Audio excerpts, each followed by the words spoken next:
and Christianity, has certain ideas and doctrines such as it tells Muslims directly, do not befriend the Jews and the Christians. Whoever befriends them is one of them, because they, the Jews and the Christians, are allies of one another, and they are basically hostile enemies of Allah and Islam. How you guys doing? This is Sahar TV, and in today's video we'll watch the apostate prophet, an ex-Muslim who speaks against Islam, the risks of Islam coming to the West, and opens the eyes of millions.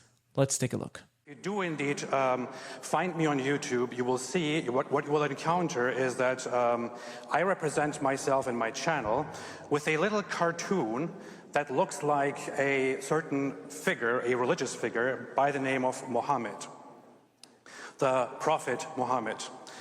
I specifically chose to put that as image out there because drawing Muhammad, making a cartoon of Muhammad, is a very dangerous thing. You shouldn't try that at home. Just so you can see, this is it.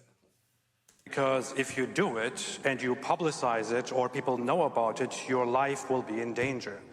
Many of you might know about it, but a little over a decade ago, or I think about a decade ago, in France, a magazine, Charlie Hebdo, put out a cartoon of Muhammad for which the entire place was attacked by Islamic terrorists who opened fire and killed several of those journalists and cartoonists. This was, of course, horrific.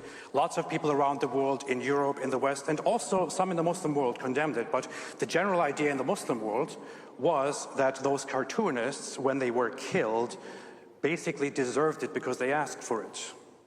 This is the culture that we are dealing with, that I am dealing with on a daily basis.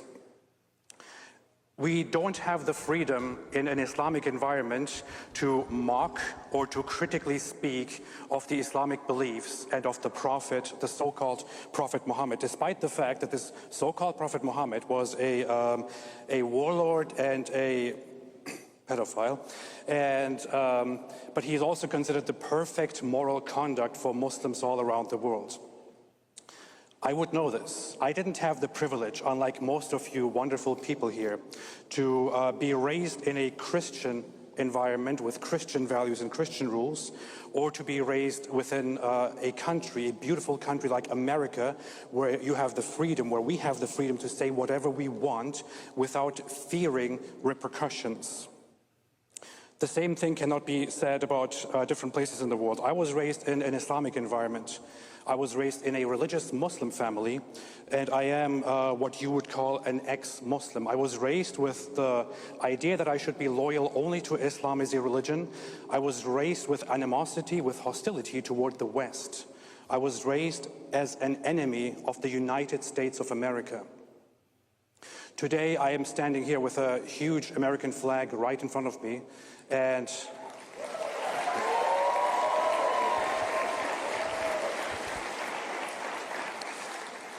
I proudly and happily call myself an American.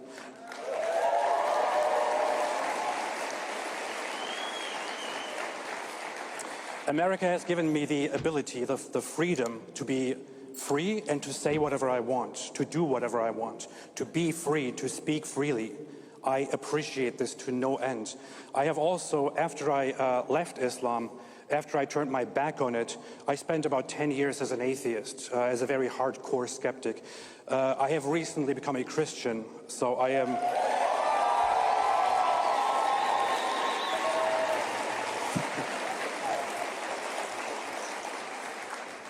So I can finally share the beauty of Christian values and Christian beliefs, which I didn't know, which were taught to me in a very limited way, but which were also demonized by my own culture and by my own religion.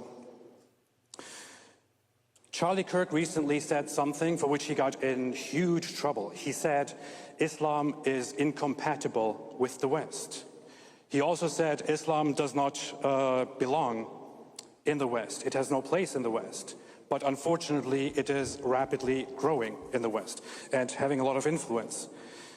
I can tell you as an ex-Muslim, as somebody who has left Islam, who has it behind himself, and who is now in your culture, in this free culture, I can tell you that the Quran, the Islamic fundamental text, equivalent to the Bible in Christianity, has certain ideas and doctrines such as it tells Muslims directly, do not befriend the Jews and the Christians. Whoever befriends them is one of them, because they, the Jews and the Christians, are allies of one another, and they are basically, hostile enemies of Allah and Islam. It further says in chapter 98, verse 6, it says that the Jews and Christians and all the other disbelievers are the worst creatures.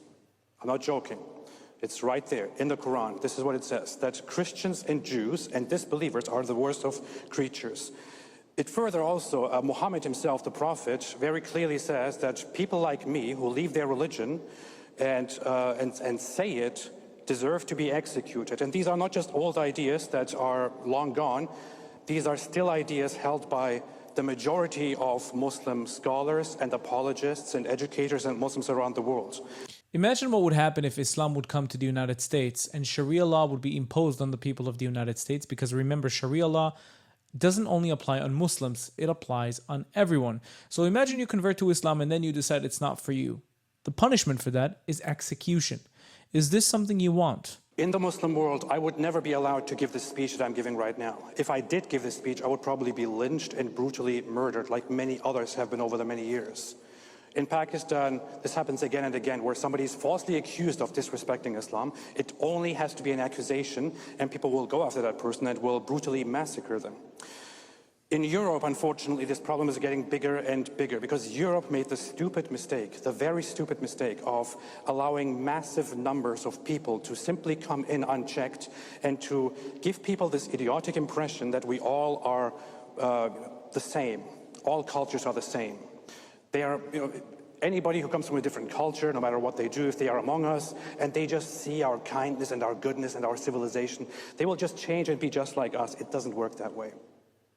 Now we have massive numbers of people in the UK, in Australia, in France, in Germany, in many other countries that actually want to start imposing Islamic rules. They have already started it. In the UK, it has become very much impossible to openly criticize Islam and get away with it. People go to jail because of it. Tommy Robinson is an example. We don't have that in America. America is still a free country where we still have freedom.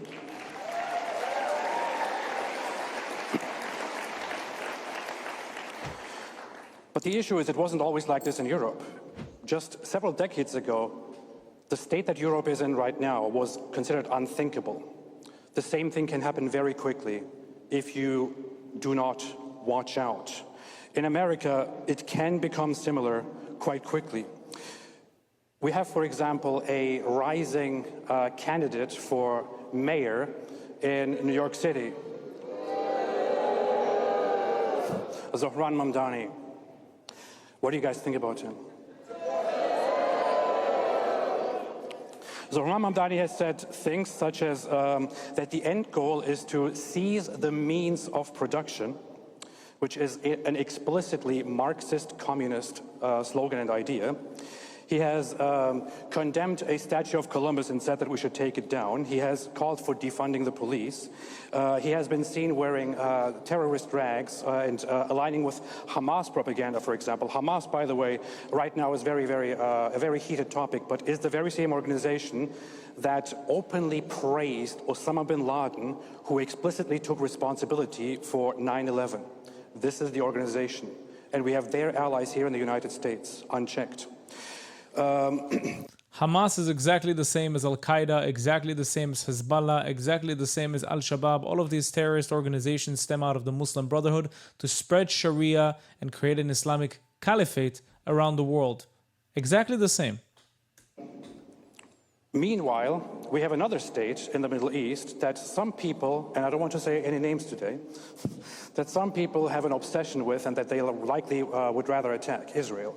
Israel is often targeted by the very same people who will stand up and defend certain countries, like the Islamic regime of Iran, which very explicitly has it in their policies and every day says, death to America, death to Israel. The Islamic regime of Iran explicitly and officially calls America the great Satan and Israel the small Satan. On July 4th, on our day, on the day of America, a clergyman in the Islamic regime of Iran openly and publicly declared that Donald Trump and Benjamin Netanyahu are two people who should be executed. These are his words, executed. I want to hereby, in solidarity, send all respect and greetings to those people of Iran who are not on the side of the Islamic regime and who are fighting for their freedoms.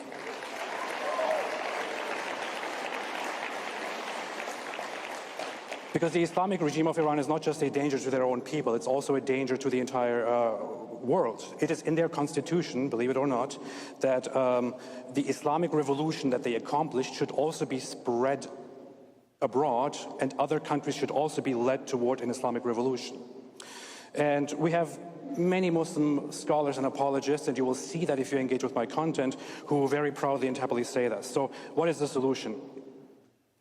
As an ex-Muslim, I think there are some things that we should not be afraid to address. There are certain things to do, such as learn about Islam, learn that it's not simply a religion, it's a political system. Yeah, not all Muslims are bad, whatever, I don't care. But the religion itself is pretty bad. If a person does not explicitly identify with political Islam and an attempt to overthrow the government, he is still part of a religious system that is pretty bad. So learn what Islam is, or amplify those who know about it, like me, shamelessly plugging myself here again. Another thing to do, the Muslim Brotherhood should be designated as a terrorist organization. Agreed. Agreed. Islamic influx and influence should be limited. There should be a prioritization of deporting explicitly Islamist organizations and people. The Muslim Brotherhood should be designated as a terrorist organization. Why? Because the biggest terrorist organizations stem out of them. Imams preach the Muslim Brotherhood idea. So I agree with the apostate prophet. By the way, I'm going to attach his information down below so you can subscribe to him and watch. I'm going to watch some of his videos on this channel and make my own commentary. But just imagine how brave you have to be to go on a stage and speak your truth against Islam, the same religion that abused you, that was violent against you, when you always know there's that risk of getting killed. So apostate prophet, thank you for this video. I'll attach your information below so people can watch and subscribe. Thank you so much for watching this video. Don't forget to like, comment, and subscribe to this YouTube channel. If you'd like to support me financially, you can do that using Buy Me Coffee or Patreon down in the links below. You can also join the Discord and be a part of the community, and you can become a YouTube member and enjoy specific YouTube perks. Thank you for being here, and I'll see you again in the next video. Bye-bye.